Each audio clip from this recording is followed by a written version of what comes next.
Со желба, решителност, упорност и со шампионски карактер, ракометарите на Металург извојуваа победа против вечниот ривал Вардар во второто историско меѓусебно соочување во Лигата на шампионите. Екипата од Автокоманда го наплати долгот со камата и се врати на второто место на табелата во групата С, сега со огромни шанси за задржување на оваа позиција пред втората елиминацијска фаза во елитното друштво. Јунак во вечното дерби беше нашиот голман Раде Mijatović. Teška utakmica kao i svaka u Ligi šampiona, kao svaki derbi sa Vardarom.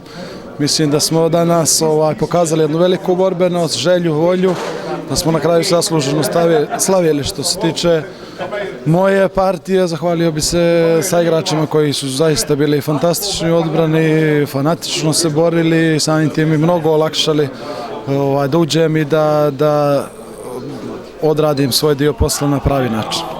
Во нападот се издвоја Наумчо Мојсовски, Ренато Вугринец по 8 постигнати голови, 4 постигна Павел Атман, 3 пати беше прецизен Гоца Георгиевски, 2 пати Гоца Уилевски и еднаш Ванчо Димовски.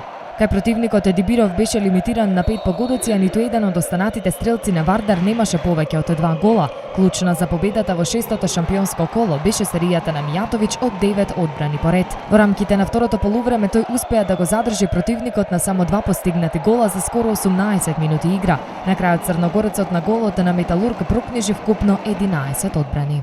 Sigurno da je presudila naša želja, volja, borbenost i sam pristup utakmici. Ako je izostao u prvom meču, ako su nas svi kritikovali zbog toga, mislim da u ovom meču nije bilo tih problema. Nadam se da ćemo ovako da nastavimo sa ovom borbenošću, ovom igrom i da ćemo i dalje u Ligi šampiona bilježiti ovako dobre rezultate i da ćemo uspjeti na svim poljima na kojima se borimo da ponovimo ovakve partije. Уште еден позитивен момент за нас на мечот со Вардар беше враќањето на Филип Миркуловски. Иако не се запиша во листата на стрелците, тој сепак беше огромна психолошка поддршка за соиграчите во успешниот обид за нашето враќање во победнички ритам, потешко примениот пораз во претходниот надпревар. Оваа победа не остави никого рамнодушен, комплетниот табор на Металург едноставно не можеше да ги скрие емоциите. Дури и стариот Алисец, кој што одлично ја подготви стратегијата и во вистинскиот момент му ја даде вистинската шанса на Mijatović, остана без зборови. Čujte, ovaj put smo mi slavili, mislim, ja mogu jedino reći to da se zahvalim igračima, da im čestitam na velikoj borbi, na disciplini i što da vam kažem, jednostavno nemam što da se kaže. Još čestitam i šta da vam kažem, nemam riječi.